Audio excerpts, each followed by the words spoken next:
নমস্কার বন্ধুরা, আজকে পড়ছি লীলা মজুমদারের পাকদণ্ডী বইটির দ্বিতীয় পর্বের ৩১তম অংশ। তা লিখলে কি হবে?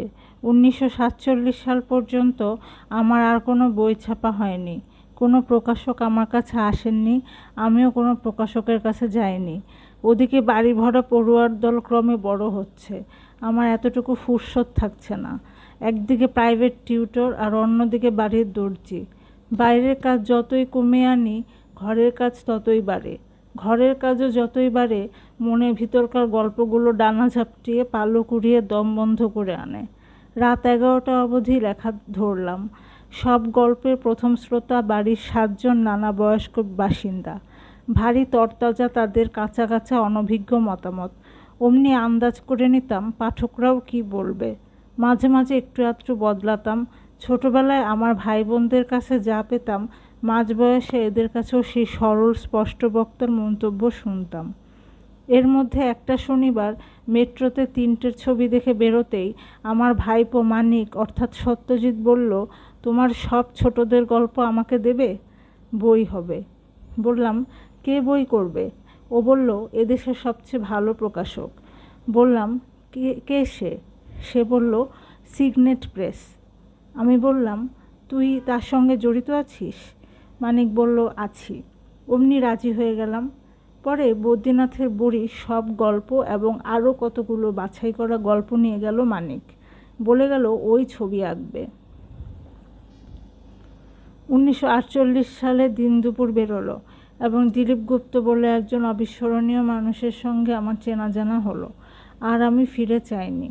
সাহিত্যের দুর্গম পাহাড়ের একটি ধাপে দিলীপ আমাকে পা রাখার জায়গা করে দিল, যদিও সে আমার চেয়ে ১০ বছরের ছোট ছিল। তার কথা পরে বলা যাবে। তার আগে ভারতে স্বাধীনতা লাভের কথা না বললে লোকে আমার নিন্দা করবে। যদিও সত্যি সত্যি কতখানি স্বাধীনতা হয়েছে সে বিষয়ে এখনও খটকা লাগে। ভাবি, স্বাধীনতা আবার কাকে বলে? প্রথম মহাযুদ্ধের পরে শিলংয়ে কখনো স্বাধীনতার কথা শুনিনি। খালি কয়েকজন বলিষ্ঠ নির্ভীক যুবককে একবার একটা বড় জলপ্রপাতের মুখ বেয়ে বেয়ে উঠতে দেখেছিলাম। বড়রা বলেছিলেন ওরা বোলপুরে রবীন্দ্রনাথ ঠাকুরের স্কুলের ছাত্র, ওদের প্রাণে ভয় ডর নেই। কেন জানি না, স্বাধীনতার কথা বললেই তাদের চেহারা মনে পড়ত। ১২-১৩ বছরে কলকাতায় এসে অবধি স্বাধীনতা সংগ্রামীদের সাহস, ত্যাগ, আদর্শবাদ ইত্যাদির কথা শুনে এসেছিলাম। সুভাষ, চিত্তরঞ্জন, গান্ধী ইত্যাদির কথা জানলাম, সন্ত্রাসবাদীদের কথাও জানলাম, কিন্তু কারো কাছে স্বাধীনতার নগ্ন চেহারাটা কেমন হবে শুনলাম না। ভাবতাম ব্রিটিশরাই আমাদের শত্রু, ওদের তাড়াতে পারলে দেশটা সঙ্গে সঙ্গে একটা মহান শক্তিতে পরিণত হবে ইত্যাদি। হলো যখন স্বাধীন, প্রথমটা অত টেরি পাওয়া গেল না, সবই আগের মতো। তবে আগের চেয়ে কাজে একটু ঢিল দিয়ে চলতে লাগলো। দিল্লিতে ইংরেজ বড়লাট রইলেন, তিনি নাকি আমাদের স্বাধীন হবার পথ খোলতাই করে দেবেন। বেকুব বনে গেলাম। কে বন্ধু কে শত্রু গুলিয়ে গেল। ব্যাপকভাবে দাঙ্গা হলো, কত লোকের যে কত ক্ষতি হলো তা বলবার নয়। দলে দলে উদ্বাস্তু এলো, ত্রাণ শিবির হলো। বেথুন কলেজের পেছনে একটা কেন্দ্র হলো, সেখানে বছর ১.৫-২ বয়স্ক শিক্ষা মস্ক করলাম।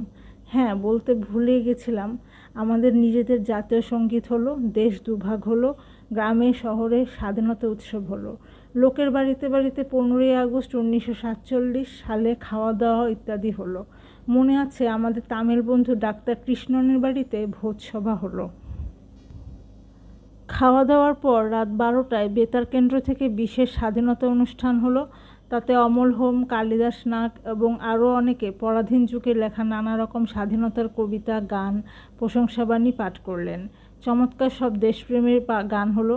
রাত ১২টার পর অনুষ্ঠানের শেষে ঘোষণা করা হলো, এত কষ্টের পর দেশ এবার স্বাধীন হয়েছে, তোমরা জয়ধ্বনি দাও। তাজ্জব বনে গেলাম।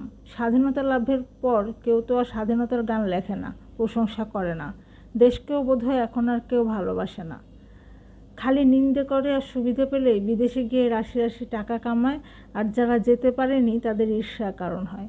কেবলই শুনি ওসব দেশের জীবনযাত্রা কত আরামের, কত ভালো। এই পোড়া দেশে কেউ থাকে নাকি? কই, কেউ তো আর বলে না এই দেশ আমার মা, মায়ের মতো কেউ নেই আমার। আমার গভীর দুঃখী মায়ের চোখের জল আমি মুছিয়ে দেব। প্রাণপাত করে দেশকে বড় করতে চেষ্টা করব। আমরা সৎ হব, সৎ সাহসী হব, পরিশ্রমী হব, বিশ্বাসযোগ্য হব, বলিষ্ঠ হব, জোরালো হব, ভালোকে ভালো বলবো, মন্দকে মন্দ বলবো। আমরা ছাড়া কে আমাদের মায়ের দুঃখ ঘুচবে? আর তো কেউ এসব বলে না। তবে 1947 সালে ঠিক করলাম, দেশটা এখন স্বাধীন হয়েছে, এবার ছোটোবেলাকার সেই আমার স্বপ্নের শহরটাকে দেখে আসি। সেখানকার কনভেন্টের ফিরিঙ্গিরা আমাদের নেটিভ বলতো। এখন সে জায়গা কেমন হলো দেখে আসি। ওই বছর পুজোর সময় আমার ছোট বোন লতিকা, আমার ছেলে মেয়ে আর আমি শিলং গেলাম। সুরমা, তার মা আর মেয়েদের সঙ্গে কাশি গেল। অক্টোবরের কাশিও নাকি বড়ই উপভোগ্য। 1947 সালের পুজোর ঠিক আগে শিলং গেলাম। সেখানে নেহাত জলে পড়ব না। সেখানে মোটর কোম্পানিতে আমার বড় পিসিমার নাতি অশোক কাজ করে। লাইমখড়তে সপরিবারে থাকে। অশোকের মা আমার বৌদিও থাকেন। অশোক আমার মা বাবার কাছে 8-9 বছর থেকে মানুষ। আমার সহোদর ভাইয়ের চেয়ে কোনো দিক দিয়ে আলাদা নয়। আমার চেয়ে 2 বছরের ছোট। সে গৌহাটি এসে তার স্টেশন ওয়াগনে করে আমাদের নিয়ে যাবে। প্রায় 1 মাস তার কাছে থাকবো।